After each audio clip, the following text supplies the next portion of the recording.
Good morning, my lovely student. Welcome again in online class. Myself Priti Kumari Seth. I am your Hindi teacher. How are you, my student? I hope you all will be fit, safe at your home. Okay, we start from रस. जैसा कि हमने अपनी पिछली कक्षाओं में पढ़ा था रस किसे कहते हैं, रस का क्या अर्थ है, रस शब्द की उत्पत्ति किस शब्द से हुई है और रस के अंगों के बारे में. ठीक है. अब हमारा तीसरा टॉपिक है रस के प्रकार. Is that clear?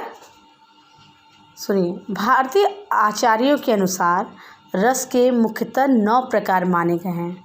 अर्थात हमारे भारतीय आचार्य के अनुसार रस के मुख्यतः 9 प्रकार हैं. कौन कौन से? श्रृंगार रस, हास्य रस, करुण रस, रौद्र रस, वीर रस, भयानक रस, विभत्स रस, अद्भुत रस और शांत रस. Is that clear? ये हमारे रस के 9 प्रकार हैं जो भारतीय आचार्यों के अनुसार है. परंतु हमारे 9th के बुक में हमें सिर्फ 2 रसों के बारे में पढ़ना है, श्रृंगार रस और दूसरा वीर रस. Is that clear? तो हम श्रृंगार रस के बारे में चर्चा करेंगे. श्रृंगार रस किसे कहते हैं, उसका स्थायी भाव क्या है, इसको जानते हैं. श्रृंगार रस, जैसा कि हमने पहले ही बताया है कि प्रत्येक रस का अपना एक स्थायी भाव होता है. उसी तरह श्रृंगार रस का स्थायी भाव रति है. रति अर्थात प्रेम. ठीक है. नायक और नायिका के मन में स्थित स्थायी भाव रति या प्रेम से उत्पन्न भाव को श्रृंगार रस कहा जाता है. Is that clear? कहने का मतलब है जब नायक और नायिका का परस्पर संबंध या विरह होता है तो उस समय जिस भाव की उत्पत्ति होती है, अर्थात जब रति की उत्पत्ति होती है और उससे जो आनंद की अनुभूति होती है वो श्रृंगार रस होता है. ठीक है, समझ में आया? श्रृंगार रस के 2 भेद हैं. पहला संयोग श्रृंगार रस और दूसरा वियोग श्रृंगार रस. Is that clear? संयोग श्रृंगार रस किसे कहते हैं, इसको सुनिए. जिस रचना में नायक और नायिका के मिलन का वर्णन होता है वहाँ संयोग श्रृंगार रस होता है, और जहाँ नायक और नायिका के विरह का वर्णन होता है वहाँ वियोग श्रृंगार रस होता है.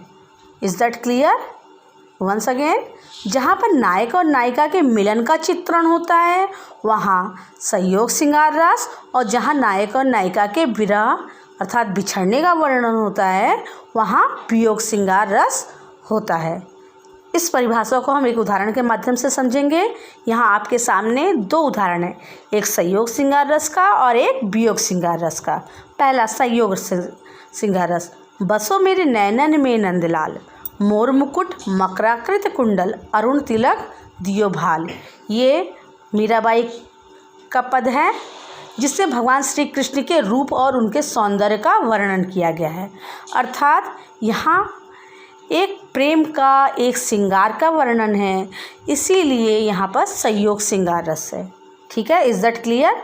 और दूसरा हमारा उदाहरण है, अरे बता दो मुझे दया कर, कहाँ है प्रवासी मेरा, इसी बावले से मिलने को डाल रही हूँ मैं फेरा. ये जयशंकर प्रसाद की रचना है पंचवटी से, जो हमारी बुक में भी ये लाइन है. इसमें मनु और श्रद्धा के प्रेम का, उनके विरह का, उनके बिछड़ने का वर्णन है, इसीलिए ये वियोग श्रृंगार रस है. Is that clear? श्रृंगार रस. ठीक है. श्रृंगार रस का स्थायी भाव रति, श्रृंगार रस नायक और नायिका के मिलने और बिछड़ने का क्रम. श्रृंगार रस के 2 प्रकार, संयोग श्रृंगार रस, वियोग श्रृंगार रस. Is that clear? जहाँ नायक और नायिका का मिलन होता है वहाँ संयोग श्रृंगार रस, और जहाँ नायक और नायिका के विरह का वर्णन होता है वहाँ वियोग श्रृंगार रस. ठीक है. पहला वाला उदाहरण संयोग श्रृंगार रस का है और दूसरा वाला उदाहरण वियोग श्रृंगार रस का है. अब हमारा दूसरा टॉपिक है वीर रस. Is that clear? So we start veer ras. युद्ध अथवा किसी कठिन कार्य को करने के लिए हमारे हृदय में निहित स्थायी भाव उत्साह के जागृत होने के परिणाम स्वरूप जो भाव उत्पन्न होता है उसे वीर रस कहते हैं. Is that clear? वीर रस जिसका स्थायी भाव उत्साह है, और उत्साह की उत्पत्ति तभी होती है जब हमारे अंदर किसी कार्य को करने की दृढ़ इच्छा हो। ठीक है, वंस अगेन, किसी कठिन कार्य को करने के समय जो हमारे हृदय में उत्साह की उत्पत्ति होती है, उसी के परिणाम स्वरूप ही वीर रस की उत्पत्ति होती है। वीर रस में विभाव भी होता है, अनुभाव, संचारी भाव, इन सब की पूर्णता होती है। ठीक है, इन सब की पूर्णता के सहयोग से जो रस बनता है वो रस वीर रस होता है। ठीक है, जिसको हम और भी अच्छे से उसके उदाहरण के माध्यम से समझेंगे। मैं सत्य कहता हूँ सखे, सुकुमार मत जानो मुझे, यमराज से भी युद्ध में सदा प्रस्तुत मानो मुझे। ठीक है, ये उदाहरण अभिमन्यु ने अपने सारथी से कहा था जब वो युद्ध भूमि में युद्ध करने जा रहे थे। अर्थात जब कौरव और पांडव का युद्ध हो रहा था, उस समय जब अभिमन्यु युद्ध भूमि में जाते हैं तो अपने सारथी को ये बात कहते हैं। ठीक है, इसलिए इस उदाहरण में अवलंबन भी है, आश्रय भी है, उद्दीपन भी है और अनुभाव है, और इन सब के सहयोग की पूर्णता के कारण यहाँ वीर रस की उत्पत्ति हुई है। Is that clear? Okay, thank you and have a nice day.